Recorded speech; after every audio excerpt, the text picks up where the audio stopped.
Welcome to Cooking with Bobbi Jo. Chastity here today with another jewel-worthy birthday cake. My mom-in-law requested a carrot cake for her birthday. I start by washing and peeling the carrots, then I grate the carrots. She did not want my typical 9-inch 3-layer cake. She asked for a small cake, and I do not own any small cake pans. Therefore, I had to improvise. I'm going to use some of my Pyrex storage containers to make the cake. It's a 3-layer cake, so I have 2 different sizes that I have 3 bowls for. I'm going to go with the 6-inch bowls. If you look at the bottom of your Pyrex, it should tell you oven proof and microwave proof. Some have it written out, others have symbols. It isn't broiler proof, so don't turn your oven on broil when using these. These come with plastic lids, so the lids do not go in the oven. I'm not sure about the microwave. I don't own or use a microwave, but the glass part is safe to use in microwaves. Okay, so I'm going to go ahead and use my normal carrot cake recipe and just cut it in half for this cake. Make sure all ingredients are room temperature. This helps them blend easier. This is what you're going to need for a small cake. If you're making an 8 or 9-inch layer cake, then double this recipe. 1 teaspoon of baking soda, 2 teaspoons of cinnamon, a half a teaspoon of salt, 3/4 a cup of vegetable oil, 1 3/4 cup of grated carrots, 2 large eggs, 1 teaspoon of vanilla extract. Oh wait, the vanilla extract is for the frosting, so scratch that. The vanilla extract does not go in the cake mix. 1 cup of granulated sugar, 1 cup of all-purpose flour, and 1 cup of chopped pecans, which I have the pecans on the back with the frosting ingredients. So these are the frosting ingredients. You need the vanilla extract. It'll be 1 teaspoon of vanilla extract, 1 8-ounce package of cream cheese, a half a stick of salted butter, 1 cup of powdered sugar, and then these are the pecans that are going to go in the cake, but I save a few whole ones to candy for the top of the cake. And I'll show you how I do that in a few minutes. Preheat the oven to 350 degrees. I'm spraying the bowls with Baker's Joy. Well, this is a store brand, but it's the same thing as Baker's Joy. You can grease and flour the bowls if you prefer. I like Baker's Joy because it's easier and it always works for me. I'm going to trace the bottom of the bowls on parchment paper and cut that out. I place the parchment paper in the bottom of the bowls for an extra layer of protection to keep the cake from sticking on the bottom.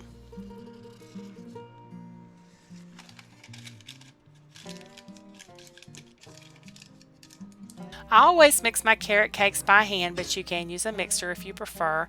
I like to make sure that it isn't overmixed because the cakes don't do well if they're overmixed.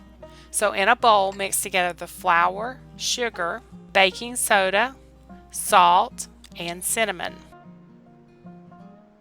My sugar hasn't been used a lot lately because I've been on a sugar-free diet.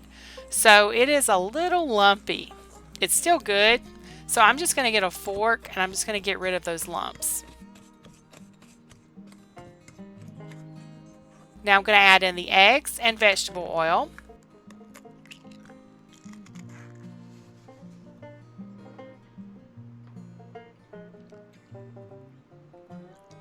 I'm going to mix well.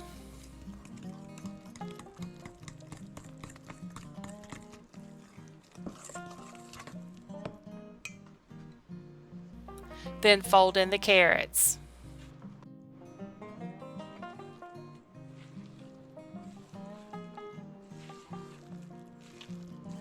Then add in all but a few of the pecans.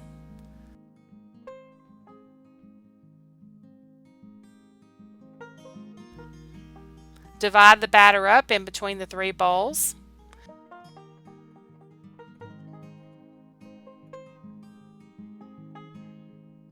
Once the bowls have all the batter in them, just lightly tap the bowls on the counter to remove any air bubbles. Bake for 35 to 40 minutes or until a toothpick inserted comes out clean. Remove from the oven when done and then let the bowls cool for about 10 minutes. Then remove from the bowls and transfer to a wire rack to cool completely.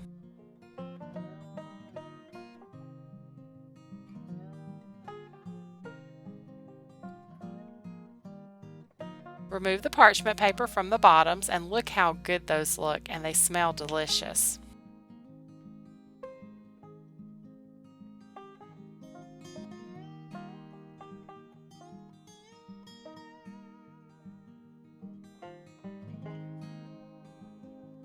Okay, now it is time to use the mixer. In a mixing bowl, beat the cream cheese and the butter until combined. Add the powdered sugar and vanilla and beat until smooth, and it should look like frosting. You can add pecans into the frosting if you want. I'm just going to candy a few and add to the top. I'm not putting them in the frosting, but you can do that if you prefer. Once the cake has completely cooled, frost each layer. I'm going to add some parchment paper underneath so I don't get frosting all over the cake stand. Plus, this will make it easier to transfer to my cake carrier so I can deliver this to my mom-in-law. I'm going to speed this up.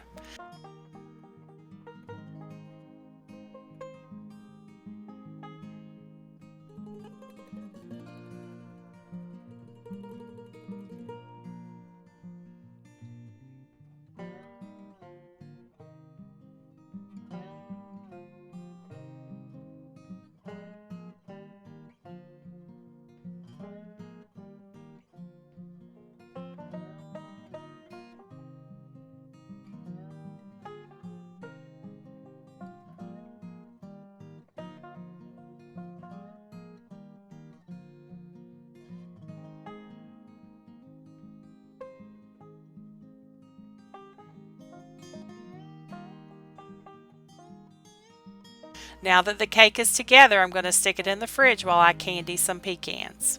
If you've never had candied pecans, you're really missing out. They are so good. I'm making some extra. So all I'm going to do is melt 1 tablespoon of butter over medium heat, add in the pecans and make sure they're coated with the butter. Cook for a couple of minutes and then add in 1/4 cup of brown sugar.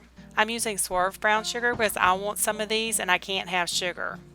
Add about 1/4 cup of water, mix it all together and cook it until it thickens, about 10 minutes.